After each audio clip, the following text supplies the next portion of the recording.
tale. Hey, hey, there's an ogre, a small child too. I can see a garden with flowers blue, a king with a crown, 3 toads all around, wizards and witches all waiting for you.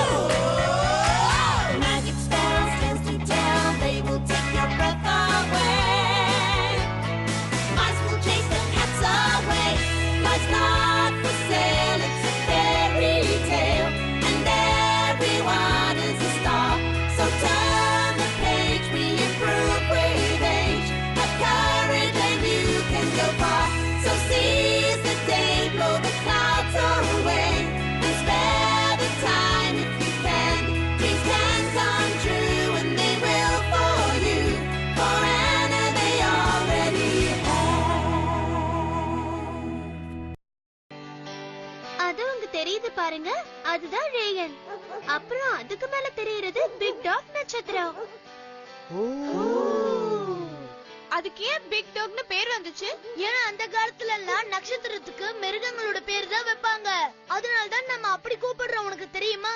அவ சொல்றது சரிதான். ரேயன்ல 2 நாய்கள் இருக்கணும். ஒரு பையன் 2 நாய்களால மாவீரன். அது தெரியுமா?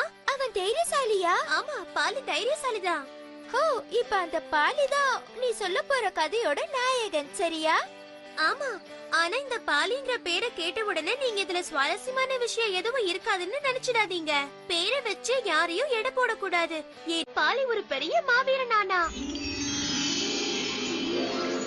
அவன் உயரமான மலைக்கு மேல இருந்த ஒரு சின்ன குடிசையில அவனோட விதவையான அம்மா கூட ஒரு சாதாரண வாழ்க்கைய வாழ்ந்துகிட்டு இருந்தான். அவனோட சின்ன ஆட்டு மந்தையை மேய்க்கிறது தான் அவனோட வேலையா இருந்தது. அப்ப ஒரு நாள், வணக்கம் ஆடு மேய்ப்பவரே. வணக்கம் வணக்கம். உங்க 2 நாய்களும் அற்புதமா இருக்கே. சரி சொல்லுங்க, உங்ககிட்ட 2 நாய் இருக்கா இல்ல ஒரு நாய் இருக்கா? சொல்ல போனா என்கிட்ட நாய்களே இல்ல. எல்லா மனுஷனும் ஒரு நாய் வளர்க்கறது நல்லது. சரி, நான் உனக்கு ஒரு வாய்ப்பு தரேன். உன் ஆடுகள்ல பாதியை நீ எனக்கு கொடு, நான் உனக்கு என்னோட நாயில ஒன்ன தரேன். இந்த நாய்களுக்கு பேர் இருக்கா? ஓ இருக்கே. இந்த வெள்ளை நாயோட பேரு கேச்சி, இந்த கருப்பு நாயோட பேரு ஃபயரி. சரி, அப்படின்னா நான் ஃபயரி எடுத்துக்கிறேன். போ ஃபயரி, இனிமே இவர்தான் உன்னோட புது முதலாளி. என்னடா? ஆமா, இத வீட்டுக்கு கொண்டு போனா அம்மா நம்மள பின்னி எடுத்துருவாங்களே. பாலி, நம்ம உயிர் வாழ வச்சிருந்த இந்த பாதி ஆடுகளை நீ கேவலம் நாய்க்காக வித்துட்டு வந்திருக்க. உன் மூளை என்ன மயங்கி போயிடுச்சா? ஒழுங்கா நீயும் இவனையும் இங்கிருந்து போயிடுங்க. எனக்கு வர கோவத்துக்கு நீங்க மட்டும் என் கையில மாட்டினீங்க, நான் என்ன பண்ணுவேன்னு எனக்கே தெரியாது. அவங்கள பத்தி நீ கவலைப்படாத. கொஞ்ச நாள் போனா அவங்களுக்கு உன்னை பிடிச்சிடும்.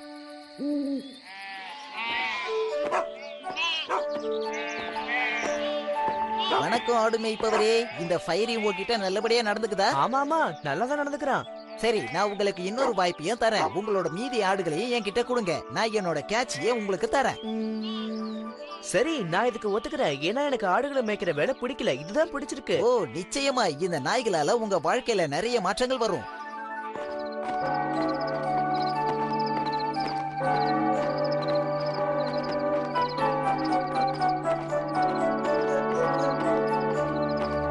தொந்தரவுக்கு மன்னிக்கணுங்க ஐயா.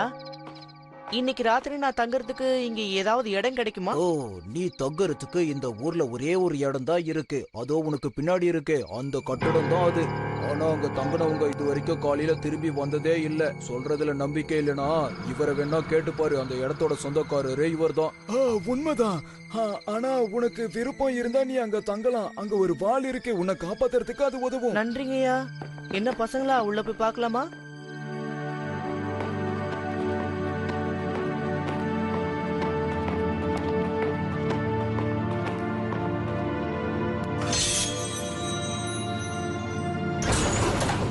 ஓ அடேங்க அப்பா, ஆடம்பரமா இருக்கு இந்த இடம். ஓ நல்லா தூக்கம் வருது. நீங்களும் படுத்து தூங்குங்க. என்ன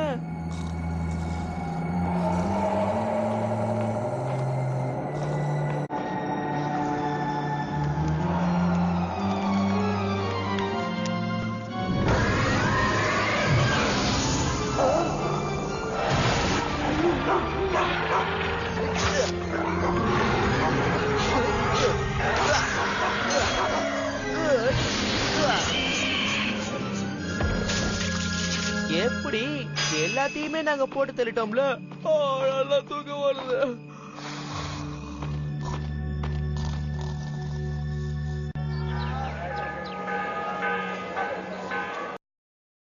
அவருக்கு ஒண்ணும் ஆகல. என்ன நீ இன்னும் உயிரோட தான் இருக்கியா? என்னால நம்பவே முடியல. அந்த டிராகன் என்னாச்சு? நேத்து ராத்திரி நான் அதை கொன்னுட்டேன். என்ன நீ என்ன சொன்ன? அந்த டிராகனை எத்தனையோ பேர் தோத்து போன ஒரு விஷயத்துல நீ வெற்றி அடைஞ்சிட்ட. அதுக்கு பரிசா நான் இந்த வீட்டை உனக்கே தரேன். ரொம்ப நன்றிங்க, ஆனா அதுல எனக்கு விருப்பம் இல்ல. அப்படின்னா அந்த வீடு என்ன விலைக்கு போகுதோ அந்த அளவுக்கு உனக்கு தங்க காசுகளா தரேன். நீங்க விருப்பப்பட்டு கேட்கறதுனால நான் இதை ஏத்துக்கிறேன். அது மட்டும் இல்ல, எனக்கு ஒரு வாழும் ஒரு குதிரையும் தேவைப்படுது. கொடுக்க முடியுமா?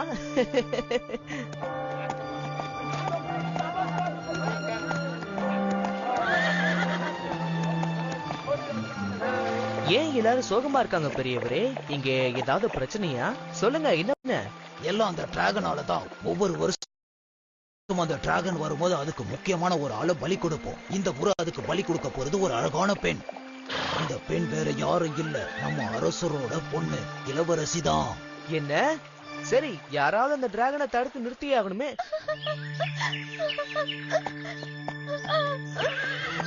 அப்பா, நீங்க இங்க இருக்க வேண்டாம், கிளம்பிடுங்க.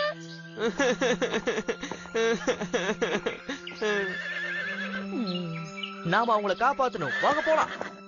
இளவரசி, என்ன உங்களுக்கு என்ன வேணும்? பயப்படாதீங்க, நான் ஒரு மனுஷன்தான்.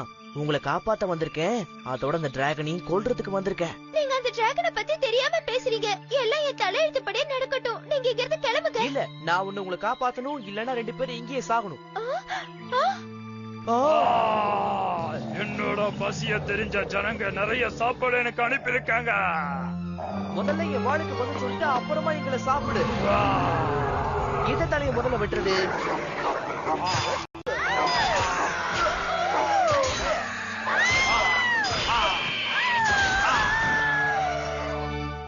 நீங்க பெரிய மாவீரன் தான். நீங்க சொன்ன மாதிரி காப்பாத்திட்டீங்க.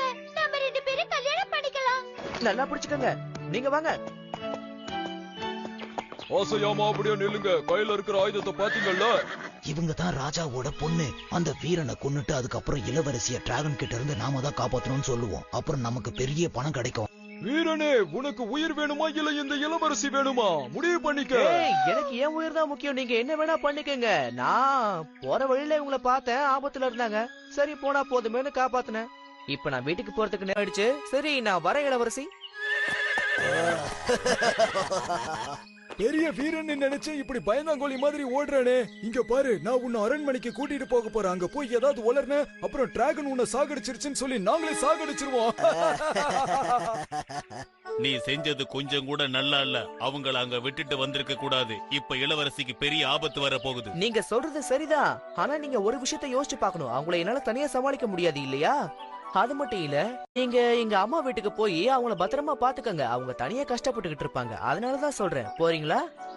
சரி முதலாளி, நீங்க என்ன சொல்றீங்களோ அப்படியே நான் செஞ்சிடறேன். இந்த டிராகன்ஸோடைய நாக்கெல்லாம் வெட்டி கொண்டு போனா இத நான் தான் கொன்னேங்கிறது அவங்க எல்லாரும் ஒத்துக்க நிறைய வாய்ப்பு இருக்கு. என் மகளை காப்பாத்தி கூட்டிட்டு வந்ததுக்கு ரொம்ப நன்றி. இதுக்கு நான் உங்களுக்கு 2 பரிசு தர விரும்புறேன். உங்கள சின்ன வயசா இருக்கிற வரை என் பொண்ண கல்யாணம் பண்ணிக்கிட்டு இந்த ராஜ்யத்தை ஆளலாம். இன்னொருத்தருக்கு நிறைய பொண்ணும் பொருளும் கொடுத்து பெரிய பணக்காரரா ஆக்க போறேன். நான் ஆபத்துல மாட்டிக்கிட்டேன். அந்த திருடங்கள்ல ஒருத்தருக்கு என் அப்பா என்ன கல்யாணம் பண்ணி கொடுக்க போறாரு. என்ன நீங்க வந்து காப்பாத்துவீங்கன்னு நம்புறேன். காத்துக்கிட்டு இருக்கேன். இந்த லெட்டர் கொண்டு போய் அவர்கிட்ட கொடு. ஆனா அவரை நான் எப்படி கண்டுபிடிக்கிறது? நீ அவளை நேர்ல பார்த்தது உனக்கே தெரியும். இளமையாவும் அழகாவும் தைரியசாலியாவும் இருப்பாரு. அதுவும் அவரே வந்துட்டாரு.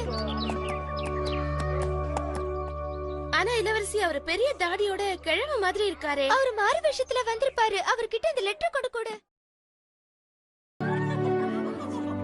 உங்களை இந்த விழாவுக்கு நான் வரவேற்கிறேன். உங்க சீட்டு நம்பர் 3. இளவரசி எதிரில இருக்கிற சீட்டு தான் உங்களோட சீட்டு. போய் உட்காருங்க. உங்களை இந்த விருந்துக்கு வரவேற்கிற வீரரே, உங்களோட பெரிய சாதனைகள் எதையாவது பத்தி ஒண்ணு சொல்லுங்களேன் எங்களுக்கு. நான் ஒரு சாகசம் தான் பண்ணேன், ஆனா அதுவே சுவாரஸ்யமா இருக்கும். ஓ அப்படியா, கொஞ்சம் விவரமா சொல்லுங்க. ஒரு நாள் ஒரு பயங்கர டிராகனால ஒரு ஊரே நாசமாயிட்டு இருந்தது. அங்க எல்லாரும் ரொம்ப கஷ்டப்பட்டுக்கிட்டு இருந்தாங்க. அப்போ நான் அந்த ஊருக்கு போய் என் 2 நாய்களோட உதவியால அந்த டிராகனை அடிச்சு கொன்னு அந்த தலைய வெட்டிட்டேன்.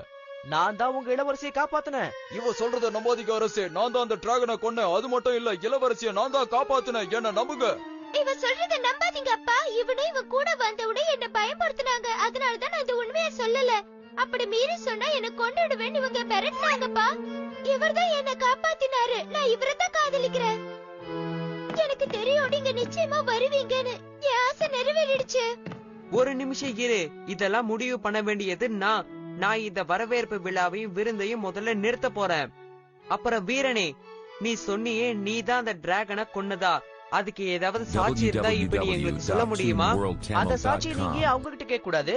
ஏன்னா அவங்க முன்னாடியே அதை எனக்கு நிரூபிச்சிட்டாங்க. அந்த டிராகனோட 5 தலைகளை கொண்டு வந்தாங்க. அது இப்ப இங்கதான் இருக்கு.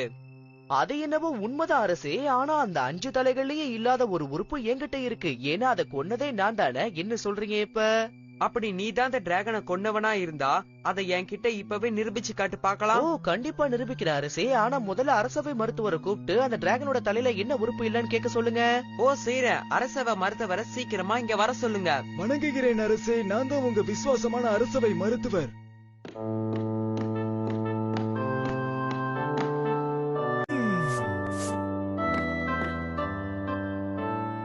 நான் அந்த டிராகனோட தலைகளை சோதனை பண்ணி பார்த்தேன் அரசே.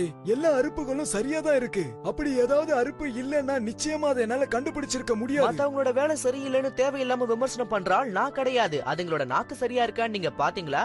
அது நான் இப்படி வெட்டியா நின்னு பேசிக்கிட்டு இருக்காம போய் அந்த தலைகள்ல நாக்கு இருக்கான்னு பாரு. போ